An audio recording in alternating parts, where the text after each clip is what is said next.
اعوذ باللہ من الشیطان الرجیم، بسم اللہ الرحمن الرحیم۔ آپ کا بیٹا بس آج شام تک کا مہمان ہے، اس کا کوئی علاج نہیں۔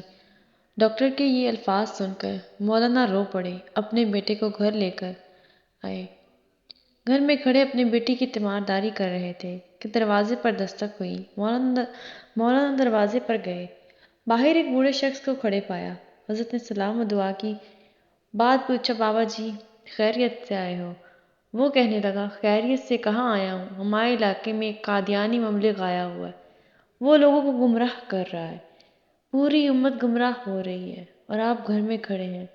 مولانا نے جیسے ہی بات سنی، آپ کی آنکھوں سے آنسو بہہ پڑے۔ بیوی سے فرمایا، بی بی میرا بیگ کہاں ہے؟ بیوی نے بیگ اٹھا کر دیا اور بیگ ہاتھ میں پکڑے گھر سے روانہ ہونے لگے۔ بیوی نے دامن پکڑ لیا اور کہنے لگی، مولانا آخری لمحات میں اپنے نوجوان بیٹے کو اس حالت میں چھوڑ کر جا رہے ہیں۔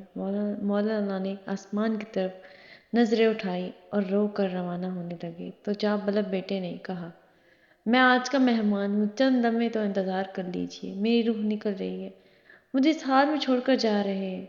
مولانا نے اپنے نوجوان بیٹے کو بوسہ دیا، رونے لگے اور فرمایا، اے بیٹے، بات یہ ہے کہ میں محمد صلی اللہ علیہ وآلہ وسلم کے دین کی خاطر جا رہا ہوں۔ کل قیامت کے دن حوض کوثر پر ہماری تمہاری ملاقات ہو جائے گی۔ یہ فرمایا اور گھر سے روانہ ہو گئے۔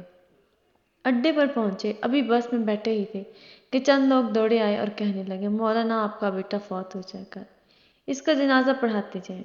مولانا نے آسمان کی طرف نظر اٹھائی اور فرمانے لگے، جنازہ پڑھانا فرض کفایہ ہے اور امت محمدی کو گمراہی سے بچانا فرض عین۔ فرض عین چھوڑ کر فرض کفایہ کی طرف نہیں جا سکتا۔ پھر وہاں سے روانہ ہو گئے۔ اس علاقے میں پہنچے، اللہ تعالیٰ نے کامیابی عطا کی، وہ قادیانی مبلغ بھاگ گیا۔ مولانا 3 دن کے بعد گھر واپس پہنچے، بیوی قدموں میں گر کر رو کر کہنے لگی، مولانا جب آپ جا رہے تھے تو بیٹا آپ کی راہ تکتا رہا اور کہتا رہا، جب ابا جان واپس آ جائیں تو انہیں میرا سلام عرض کر دینا۔ مولانا نے جب یہ سنا تو فوراً اپنے بیٹے کی قبر پر گئے، دعا مانگنے لگے، اے اللہ ختم نبوت کے وسیلے سے میرے بیٹے کی قبر کو جنت کا باغ بنا دے۔ مولانا دعا مانگ کر گھر واپس آئے تو رات بیٹے کو خواب میں دیکھا۔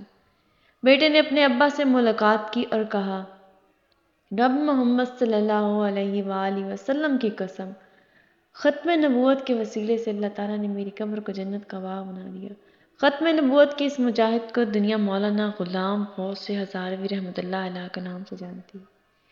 بشکر مانو تذکر آپ کا بیٹا بس آج شام